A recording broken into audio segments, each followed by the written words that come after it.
اعوذ باللہ من الشیطان الرجیم بسم اللہ الرحمن الرحیم۔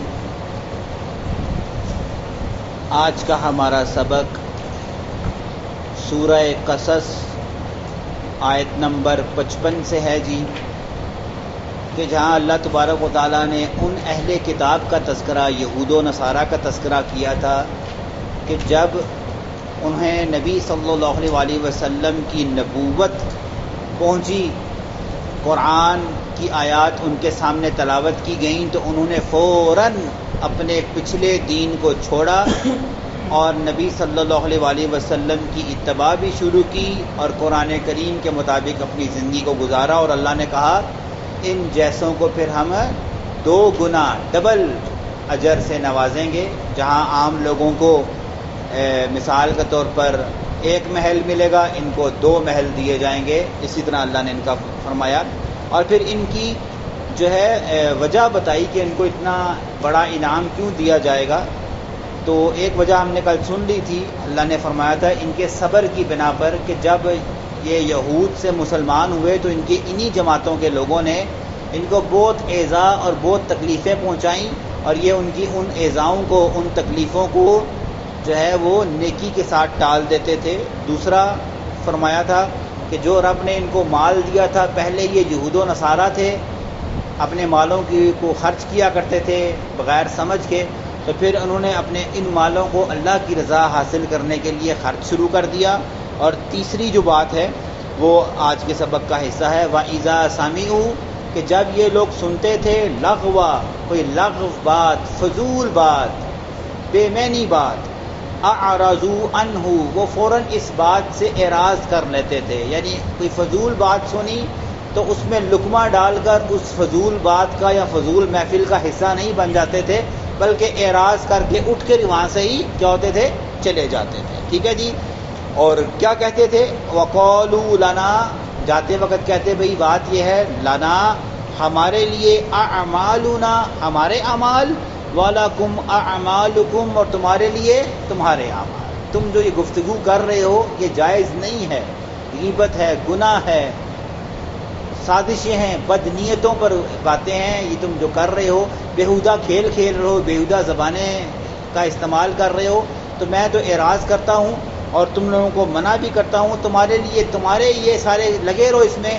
ہمارے لیے ہمارے اعمال۔ ٹھیک ہے، اور پھر جاتے ہوئے کہتے تھے سلام علیکم، اس سے مراد رحمت والا سلام نہیں ہے، اس سے مراد وہ سلام ہے جو ہم اکثر کہتے ہیں یار دور سے ہی سلام ہے بھائی، ٹھیک ہے، یعنی کہ سلام علیکم یعنی کہ اللہ دے والے، ٹھیک ہے، لا نبتغی الجاہلین، ہم جاہلوں سے الجھنے تے نہیں ہیں، ہم تو جاہلوں سے الجھ جاتے ہیں، جبکہ اسلاف اور صحابہ کرام کا اور اللہ کا طریقہ یہ سکھایا ہے مومنین کو کہ اگر جاہل الجھ پڑے تو اسے کیا کہنا ہے جی، کوئی بحث نہیں کرنی، ٹھیک ہے، خاموش نہیں، السلام علیکم کہہ کر اعراض کر کے اٹھ جائے، ٹھیک ہے۔ اور یہ جملہ لا نبتغی الجاہلین، ہمیں یہ لائق ہی نہیں کہ ہم الجھیں تم جیسے جاہلوں کے ساتھ، ٹھیک ہے جی۔ اچھا، اب جو اگلی آیت ہے نا جی، اس کا شان نزول، ابی طالب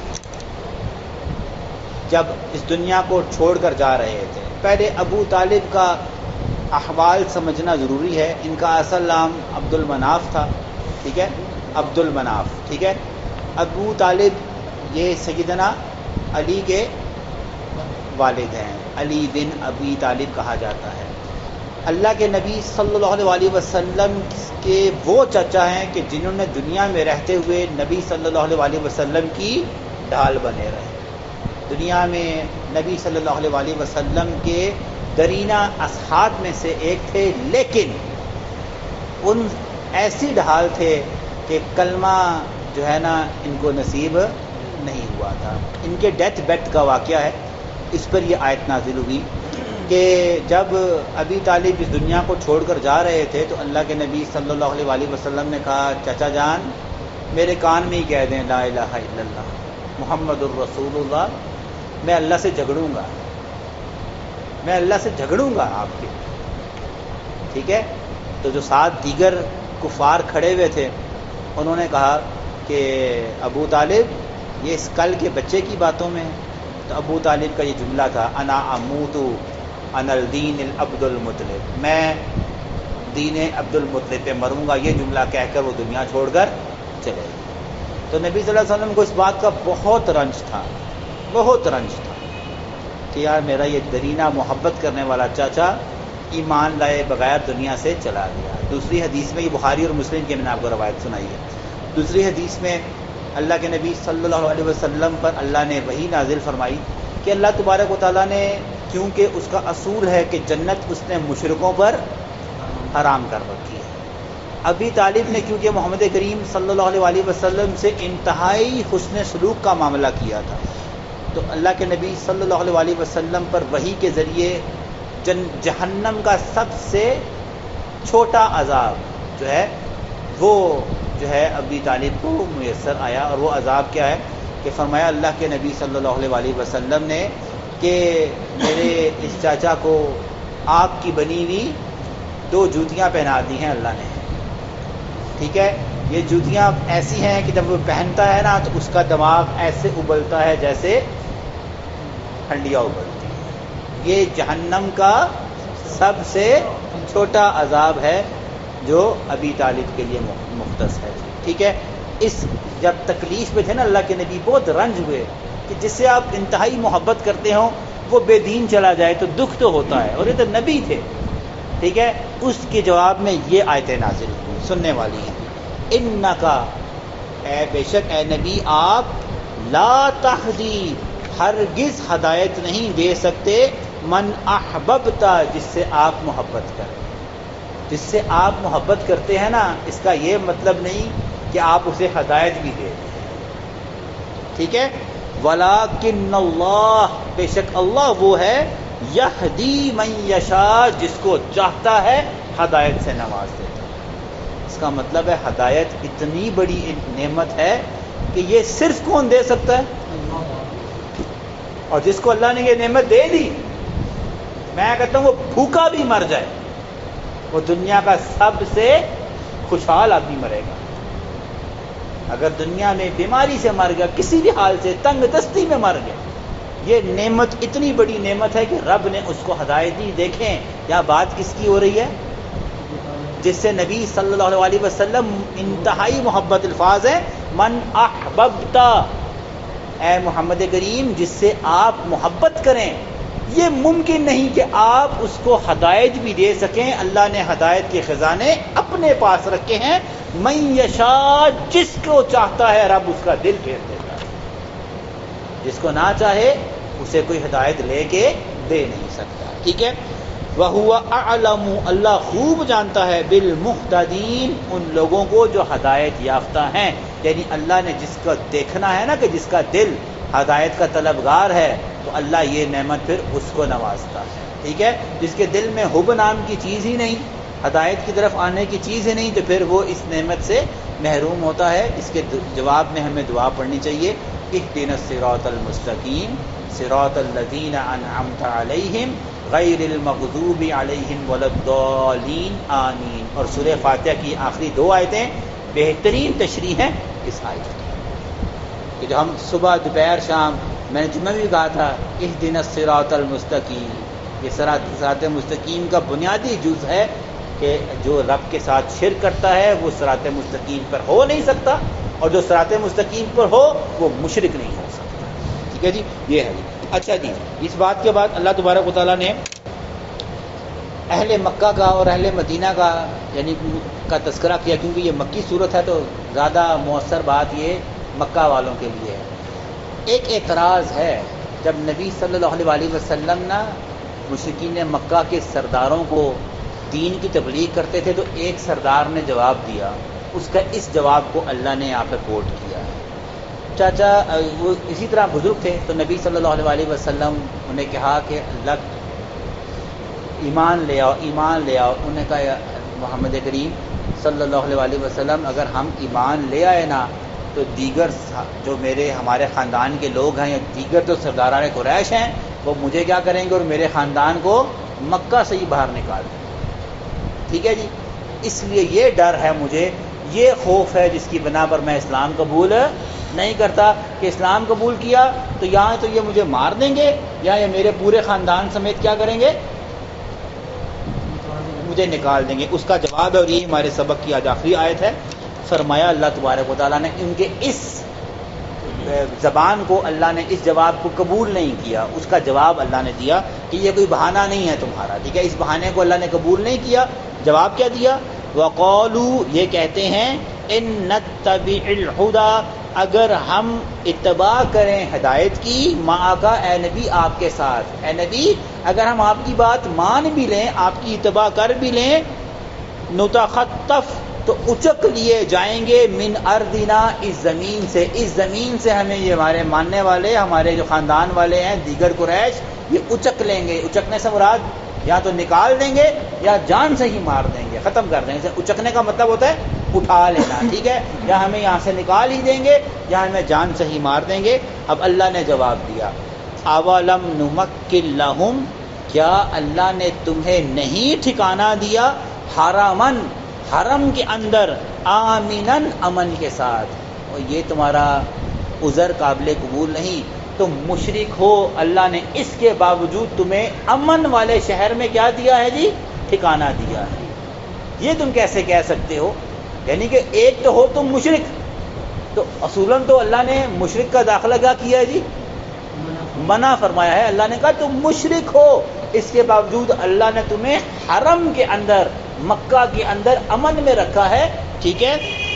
یجبا الیہ، کھینچ کے لائے جاتے ہیں، ثمرات کل شیء، ہر قسم کے پھل. یہاں پر آج بھی اللہ آپ سب کو، مجھے بھی حرم کی زیارت عطا فرمائے، عمرہ حج کی توفیق عطا فرمائے.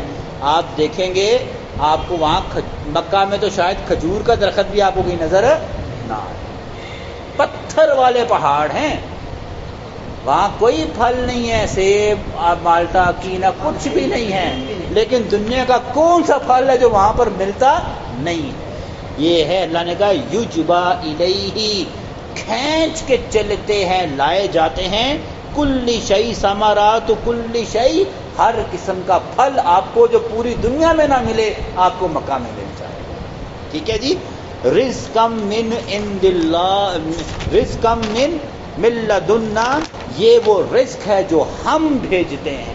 آپ یقین کریں، میں نے جب پہلی دفعہ گیا، رب لے کر گیا، میں حیران رہ گیا. یہاں پہ تو کلو کیلے درجن ملتے ہیں نا، وہاں کلو میں ملتے ہیں. ہاں جی. اس کی وجہ یہ ہے کہ 1 کلو میں کتنے کیلے چڑھتے ہوں گے جی؟ 4. یہ اتنا بازو جتنا ایک کیلا.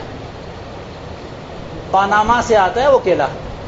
ہم حیران رہ گئے، ہم نے کہا ویسے ہی کوئی ڈیکوریشن پیس پڑا ہوا ہے. لیے کیلے اس وقت سستی تھے، 5 ریال کے اس نے دیے تو 4 کیلے چڑھے. وہ ایک کیلا میں اور ہم 3 بندوں نے کھایا تھا، جا کر جو ہے وہ ختم ہوا. یہ کیلا ہے. پھر انگور ایسے خوبصورت کہ جیسے موتی نہیں ہوتے، سبز رنگ کا، سفید رنگ کا، کالے رنگ کا، موتیوں کی طرح ٹوکری میں پڑے ہوئے. وہ پھل جو ہم نے شاید انٹرنیٹ پہ نہیں دیکھا، اللہ نے دیکھا، قرآن پاک نے کہا کھینچ کر ہم لے آتے ہیں سارے پھل. یہاں پر یہ رزق ہے جو ہم جو ہے یہاں پر بھیجتے ہیں. ٹھیک ہے. ان اللہ، بے شک اللہ، لا یہدی القوم الظالمین، نہیں ہدایت دیتا ایسے ظالموں کو. یعنی یہاں پہ رکوع ختم ہوا اور بات بھی ختم ہوئی نہیں، غلط نہیں ہو گیا؟ ہاں، من لدنا ولکن اکثرہم لا یعلمون، اور لیکن ان میں سے اکثر لا یعلمون، اس بات سے واقف نہیں ہے. واقف سے مراد علم، نظر انہیں آ رہا ہے لیکن اس سے علم حاصل نہیں کرتے کہ جس جگہ پر کچھ چیز اگتی ہی نہیں، ٹھیک ہے، وہاں ہر پھل ملتا ہے. آج بھی آپ جائیں، آپ کو کہیں پانی نہیں ملے گا پینے والا، آپ کو 1 ریال کا خرید کے پینا پڑے گا. وہاں پانی نہیں ہے مکہ میں. آپ ذرا حرم سے باہر جائیں نا، زمزم گانے سے نکل کے ایون کہ اپنے ہوٹل میں بھی چلے جائیں جو شاید 500 یا 600 میٹر ہے، آپ کو وہاں پہ پیاس لگے گی نا تو آپ کو شاید ہوٹل میں پانی نہ ملے. آپ کہیں گے بکالا پہ جاؤ، وہاں جا کر آپ 3 ریال کی 5 لیٹر کی بوتل لے کر آؤ. 3 ریال کی 5 لیٹر کی بوتل آپ کو خرید کے پینی پڑے گی. ہم ٹوٹیاں کھول کے شر ضائع کر دیتے، وہاں پہ ملتا ہی نہیں ہے. یہ ہے معاملہ. اچھا جی، یہاں ہم اپنا سبق ختم کرتے ہیں. اور ہاں، ایک اعلان ہے، وہ آپ کو میں بتانا تھا کہ مسجد استوبا میں نا انشاءاللہ ہم لگوا رہے ہیں سولر انشاءاللہ تعالیٰ. ہم نے اس کا اسٹیمیٹ دیا تو 12 لاکھ جو ہے نا اس کا اسٹیمیٹ آیا ہے اور الحمدللہ 5 لاکھ جو ہے وہ اس کا بندوبست ہو گیا. اب سخت نا ذمہ داری یہی ہے کہ جو ایسے کلاس والے ہیں نا جتنے بھی ہیں ہمارے دوسرے بھی ہیں انہوں نے کہا جی احسن بھائی کہ کم از کم نا کلاس والوں کو بھی بتائیں اس بات کو کہ یہ بہت بڑا کاریہ ہے, ٹھیک ہے, اس پہ اپنی بساط کی خاطر اگر خود ایسے حالات نہیں ہیں اپنے دوستوں اپنے افسروں کو بتائیں, ٹھیک ہے, جو کوئی اس میں بات میں اپنے فوج جوان کے لیے, اور اس میں کوئی اگر 1000 بھی دے گا نا تو وہ بھی چھوٹی رقم نہیں ہوگی. آپ ماشاءاللہ یہاں پہ 10 بیٹھے ہیں, آپ اگر 1000 بھی دیں تو کیا بن جاتا ہے, قطرہ قطرہ دریا بنتا ہے اور ذرہ ذرہ پہاڑ بنتا ہے. تو کوئی اگر آپ کو 500 بھی دے نا اس مد میں تو اس میں چھوٹا سمجھ کر اسے بھولنا نہیں ہے. اگر آپ اپنی طرف سے بھی کچھ ڈالیں اس کے اندر, ٹھیک ہے, یہ انہوں نے ذمہ داری مجھے دی ہے کلاس کے گروپ کے اندر کہ جو ہو معاملہ اس کو کرنا ہے. باقی میں میرے ایک جمعہ بھی لینا ہے اس مسجد میں جو اگلے شاید مہینے بعد ہے, اس میں باضابطہ اعلان کریں گے کیونکہ ہم یہ چاہ رہے ہیں کہ کم از کم نا 5 لاکھ تو ہو گیا, کم از کم 8 لاکھ اکٹھا ہونا, تو کم از کم جو سب سے ایکسپینسو چیزیں ہیں نا بیٹریاں وہ لا کر جو ہے نا وہ رکھ دی جائیں, کیونکہ جو ہے نا سولر شیٹس وہ ابھی 1-2 مہینے بعد سنا اور کیا ہو رہی ہیں, وہ نیچے آ رہی ہیں, لیکن بیٹریاں یہ بدبختی ہے کہ سولر شیٹس نیچے آ رہی ہیں, بیٹریوں اوپر جا رہی ہیں, بیٹریاں اور وہ جو اسٹرکچر ہے نا ہاں جی وہ ہے. تو ہم یہ کوشش کر رہے ہیں کہ ہم بیٹریاں لے کر نا کم از کم 7 لاکھ روپیہ ہو نا تو بندہ جتنی ہمیں چاہیے نا اتنی بیٹریاں بندہ لے کر رکھ لیتا ہے تاکہ بعد میں سولر اور سستا ہو. تو ان کو تمام آپ نے ذہن میں رکھنا ہے, اپنے جو قاری سے کوئی معاملہ ہو تو اس کو ضرور اس میں شیئر کریں.